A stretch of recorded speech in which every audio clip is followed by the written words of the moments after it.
अंगुना की शर्त सुनकर जितेंद्र सोच में पड़ गया। उसे समझ नहीं आ रहा था कि वो अंगुना से क्या कहे, क्योंकि अगर उसने ये शर्त मान ली तो बोतल से आजाद होने के बाद मालती उससे नाराज हो जाएगी और वो इस शर्त के लिए कभी नहीं मानेगी। ये सोचकर जितेंद्र ने अंगुना को साफ मना करते हुए कहा, नहीं अंगुना, ऐसा नहीं हो सकता। मालती इस बात के लिए कभी नहीं मानेगी और मैं अकेले इस बात के लिए कभी हामी नहीं भर सकता। हाँ, अगर तुम्हें मेरी शक्तियाँ चाहे तो तुम ले लेना, लेकिन मैं मालती के आधार पर तुमसे ये वादा नहीं कर सकता। ये सुनकर अंगुना भी थोड़ा चिढ़ गई। उसने चिढ़ते हुए जितेंद्र से कहा, तो तड़पने दो फिर उस मालती को उस बोतल के ही अंदर। मैं तुम्हारी कोई मदद नहीं कर सकती। ये सुनकर जितेंद्र चौंक गया। उसने तुरंत प्रार्थना करते हुए कहा, नहीं अंगुना, ऐसा मत कहो। इसके अलावा और कोई भी वादा ले लो तो मुझसे मैं तैयार हूँ, लेकिन मैं ये वादा नहीं कर सकता। अंगुना ने जितेंद्र को समझाते हुए कहा, जितेंद्र, बात को समझने की कोशिश करो। अगर मुझे तुम दोनों की शक्तियाँ मिल गई तो तुम दोनों का बदला मैं पूरा करूंगी। उस चंद्रकला और यामिनी का खात्मा मैं खुद करूंगी। ये मेरा वादा है।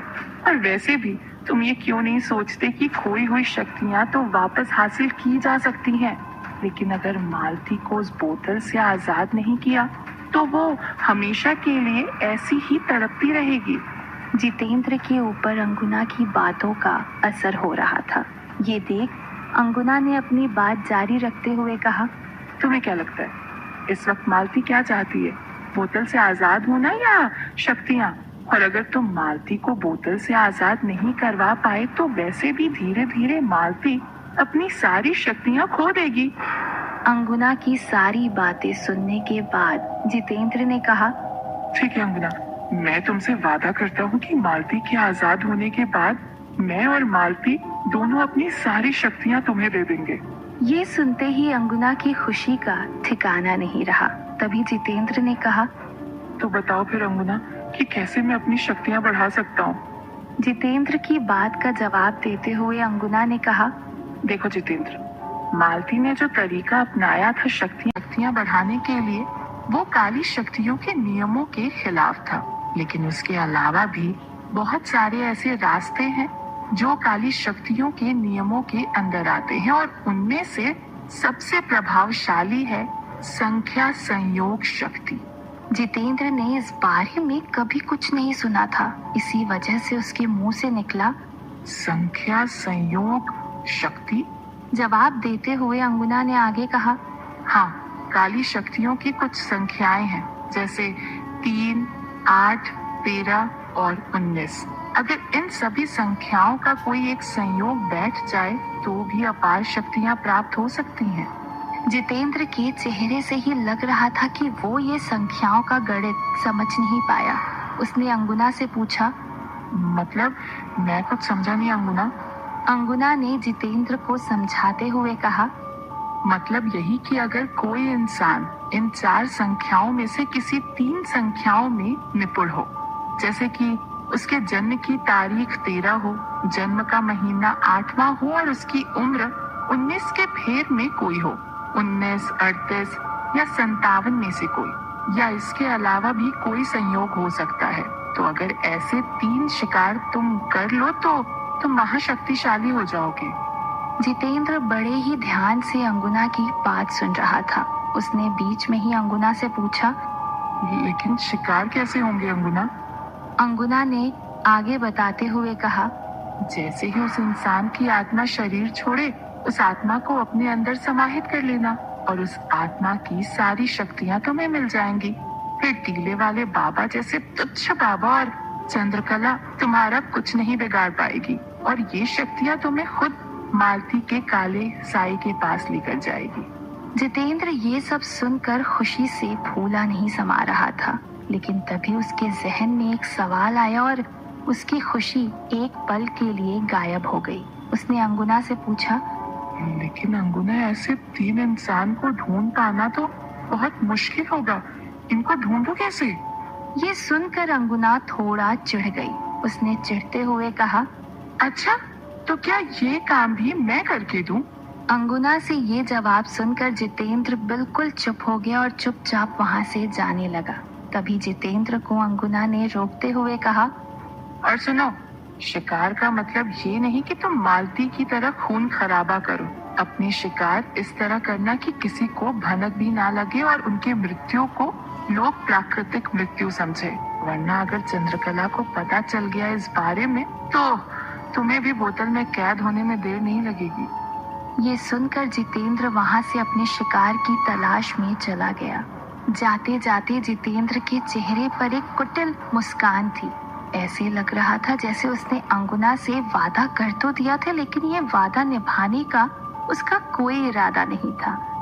जितेंद्र के जाने के बाद कटीली अंगुना के नजदीक आई और अंगुना से कहा, अंगुना, संख्या संयोग शक्ति के बारे में जितेंद्र को बताकर तुमने कोई गलती तो नहीं कर दी है?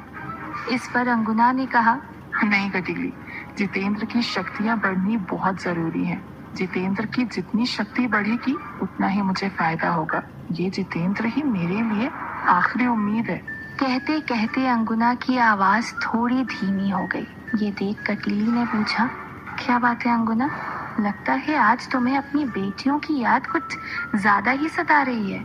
कटीली ने अंगुना की दुखती नस पर हाथ रख दिया था। उसने जवाब देते हुए कहा, हाँ कटीली, मैं अपनी बेटियों से और ज्यादा दिन दूर नहीं रह सकती। मुझे जल्द से जल्द इतनी शक्तियाँ चाहिए कि मैं उन्हें जगा सकूं, और इतनी शक्तियाँ मुझे सिर्फ 2 ही जगहों से प्राप्त हो सकती हैं। एक तो उस किताब को पाने से और दूसरा इन दोनों के एक हो जाने से। कटीली भी कहीं न कहीं ये बात जानती थी। अंगुना ने अपनी बात जारी रखते हुए कहा, और वैसे भी उस किताब को हासिल करना तो लगभग असंभव है। इसीलिए मैं चाहती हूँ कि जल्द से जल्द मालती आजाद हो और इन दोनों की शक्तियाँ मुझे मिल जाए। ये सोचकर अंगुना के चेहरे पर एक राहत भरी मुस्कान थी।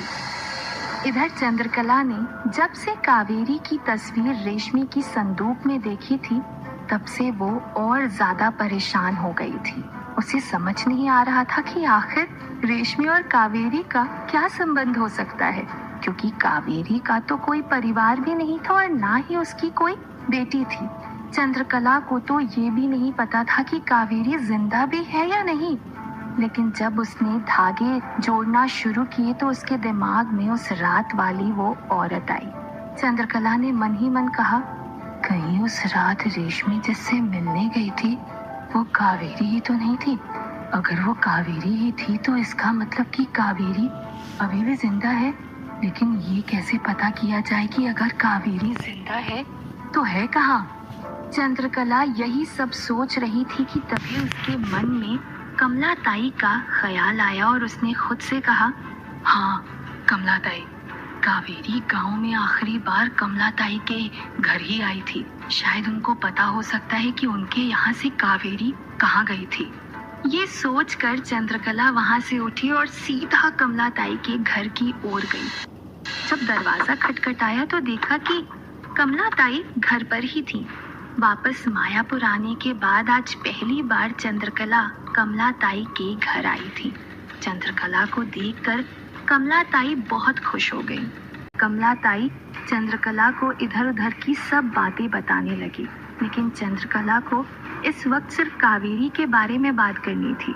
तभी चंद्रकला ने एकदम से मुद्दे पर आते हुए कमला ताई से पूछा, कमला ताई, आपको कावेरी याद है? कावेरी का नाम सुनते ही कमला ताई की भी आंखें फटी की फटी रह गई। उन्होंने बिना कुछ सोचे कहा, हाँ चंद्रकला, इस गांव में भला कावेरी को कौन भूल सकता है। लेकिन तुम अचानक से आज इतने सालों बाद कावेरी के बारे में क्यों पूछ रही हो? चंद्रकला कमला ताई को सब सच नहीं बताना चाहती थी, इसीलिए उसने बात घुमाते हुए कहा, नहीं ताई, ऐसी कोई बात नहीं है। वो क्या है कि मैंने एक औरत को देखा था, वो हूबहू कावेरी जैसी लग रही थी, इसीलिए बस याद आ गई उसकी। कमला ताई के हाव भावों से चंद्रकला को लगा कि वो कावेरी के ख्यालों में चली गई हैं। चंद्रकला ने कमला ताई के ख्यालों के बीच एक सवाल डालते हुए कहा, कमला ताई, आपको पता है आजकल कावेरी कहाँ है? इस पर कमला ताई ने कहा, नहीं चंद्रकला, ये मुझे कैसे पता होगा? उसके बाद तो कोई उससे कभी नहीं मिला। ये सुनकर चंद्रकला थोड़ा मायूस हो गई। उसने कमला ताई से सवाल करते हुए कहा, तो आपको ये पता है कि आपके यहाँ से भागने के बाद कावेरी कहाँ गई थी? कमला ताई ने इसका जवाब भी वैसा ही कुछ दिया था। नहीं चंद्रकला, इस बारे में भी मुझे कुछ नहीं पता। ये सुनकर चंद्रकला को लगा कि कमला ताई से कुछ पता नहीं चलेगा और वो वहां से उठकर जाने लगी। चंद्रकला दरवाजे तक ही पहुंची थी कि तभी पीछे से कमला ताई ने आवाज लगाते हुए कहा, चंद्रकला, एक बार ये सुनने में जरूर आया था कि किसी को वो चंदा के यहाँ दिखाई दी थी। ये सुनकर चंद्रकला के होश उड़ गए। उसने चौंकते हुए कहा, चंदा? तवायफ चंदा? कमला ताई ने हामी में सिर हिलाया और चंद्रकला वहां से चली गई। उधर हवेली के आंगन में रसोई के पास में लगी मेज और कुर्सी पर बैठकर यामिनी और योगेंद्र दोनों खाना खा रहे थे। रेशमी रसोई से लाकर उन्हें गर्म गर्म खाना परोस रही थी। रेशमी रसोई के आंगन से बीच में चक्कर लगा रही थी, लेकिन उसका पूरा ध्यान उन दोनों की बातों पर था। खाना खाते हुए यामिनी ने योगेंद्र से पूछा, क्या हुआ भैया, कहाँ है वो आपकी लड़की, आई नहीं अभी तक? योगेंद्र ने जवाब देते हुए कहा, मैंने भेजा था अपने आदमियों को उसके घर, लेकिन पता चला कि वो अपनी मौसी के गांव गई हुई है, तो गए हैं मेरे आदमी उसकी मौसी के गांव, शाम तक ले आएंगे उसको। इस पर यामिनी ने कहा, भैया जो करना है जल्दी करना होगा, अब मैं और इंतजार नहीं कर सकती। रसोई में खड़ी रेशमी जानती थी कि ये किस लड़की की बात हो रही है। इधर योगेंद्र ने यामिनी से कहा, हाँ यामिनी, चिंता मत करो, कल तक काम हो जाएगा। बात करते करते दोनों ने खाना खाना जारी रखा, लेकिन एक सवाल था जो योगेंद्र के मन में शंका पैदा कर रहा था। योगेंद्र ने अपनी शंका जाहिर करते हुए कहा, यामिनी, एक बात मुझे समझ नहीं आई। यामिनी ने योगेंद्र की टांग खींचते हुए कहा, भैया कोई भी बात आपको आसानी से समझ में आती ही कहाँ है, पूछिए क्या समझ नहीं आया। ये सुनकर योगेंद्र को थोड़ा बुरा लगा। फिर उसने इधर उधर देखा और धीमी आवाज में अपनी बात रखते हुए कहा, यही कि तुम तो कभी राघव के सामने मालती का जिक्र भी नहीं करती हो, तो फिर भी तुम मालती के साए को लाने के लिए राघव की मदद ले रही हो। योगेंद्र का सवाल सुनते ही यामिनी ने अपना सिर पकड़ लिया और झल्लाते हुए धीमी आवाज में ही कहा, भैया आप भी कैसी बातें कर रहे हैं, अब बोतल के अंदर कैद मालती का साया तो ये कहेगा नहीं कि राघव मैं ही तुम्हारी बुआ मालती हूँ। यामिनी का जवाब सुनकर योगेंद्र को भी एहसास हुआ कि उसने बहुत ही बेहुदा सवाल किया था, लेकिन उसे अभी भी ये नहीं समझ आया था कि आखिर यामिनी ने राघव से ये बात छुपाई हुई क्यों है कि वो काला साया मालती का ही है। और योगेंद्र ने एक बार फिर वही सवाल पूछते हुए कहा, लेकिन यामिनी आज ये बात बता ही दो कि तुम राघव के सामने मालती का जिक्र क्यों नहीं करती हो, आखिर क्या डर है तुम्हें इस बात से। तभी रेशमी रसोई से गर्म फुलके लेकर उनकी तरफ आ रही थी। ये देख दोनों चुप हो गए और रेशमी के वापस जाने के बाद दोनों ने बात जारी रखी, लेकिन रेशमी रसोई में जाने के बाद भी दोनों की बातों पर कान लगाए हुई थी। यामिनी ने योगेंद्र के सवाल का जवाब देते हुए कहा, भैया आप बिना जाने नहीं मानेंगे ना। इस पर योगेंद्र ने एक छोटे बच्चे की तरह जिद करते हुए कहा, नहीं यामिनी, आज तो मुझे जानना ही है। यामिनी ने एक लंबी सांस लेते हुए कहा, तो ठीक है, चलिए मेरे कमरे में। तब तक दोनों का खाना भी हो चुका था। दोनों ने वहीं पास में हाथ धुले और यामिनी के कमरे की तरफ गए। ये देख रेशमी झल्ला गई। उसने मन ही मन कहा, यहाँ बैठकर ही नहीं बात कर सकते थे, हर बात कमरे के अंदर ही जाकर करनी है इनको, लेकिन ये बात सुनना भी जरूरी है। रेशमी ने दाई अम्मा से कोई बहाना किया और वहां से उन दोनों के पीछे पीछे चली गई। कमरे के अंदर जाने के बाद यामिनी ने दरवाजा बंद किया और योगेंद्र से कहा, अगर आपका इतना ही मन है जानने का तो सुनिए, राघव बचपन से ही बहुत हरामी था। हमेशा किसी न किसी को मार कर ही घर लौटता था। हर रोज भाई साहब के पास गांव वालों से राघव की शिकायत आती थी और जिसके चलते भाई साहब राघव की खूब पिटाई करते थे। इसीलिए राघव बचपन से ही भाई साहब से नफरत करने लगा था। योगेंद्र बड़े ही ध्यान से यामिनी की बात सुन रहा था। यामिनी ने बात आगे बढ़ाते हुए कहा, पूरे घर में सब लोग राघव से नफरत करने लगे थे, लेकिन सिर्फ एक मालती ही थी जो राघव से नफरत नहीं बल्कि सिर्फ प्यार करती थी। ये तो आपको पता ही है, जब राघव की माँ का देहांत हुआ था तो राघव बहुत छोटा था। तब से ही मालती ने राघव को बुआ का नहीं बल्कि माँ का प्यार दिया। मालती राघव की हर बड़ी से बड़ी गलती को भी बच्चे की भूल समझकर माफ कर देती थी। राघव के लिए मालती हवेली में सबसे लड़ लेती थी। भाई साहब तो मालती से कहते थे कि तुम्हारा इतना लाड़ प्यार ही इसे इतना बिगाड़ रहा है। अब कहीं न कहीं योगेंद्र को भी कारण समझ में आने लगा था कि आखिर क्यों यामिनी राघव के सामने मालती का जिक्र नहीं करती। बाहर खड़ी रेशमी भी सब सुन रही थी और उसने मुस्कुराते हुए खुद से कहा, तो ये है, और अगर ऐसी बात है तो फिर ये बात तो राघव को पता ही चलनी चाहिए। क्या होगा जब राघव को मालती की सच्चाई पता चलेगी, और क्या जितेंद्र अपने शिकार पूरे करके बढ़ा पाएगा अपनी शक्तियाँ, और आखिर कैसे सुलझाएगी चंद्रकला रेशमी की गुत्थी।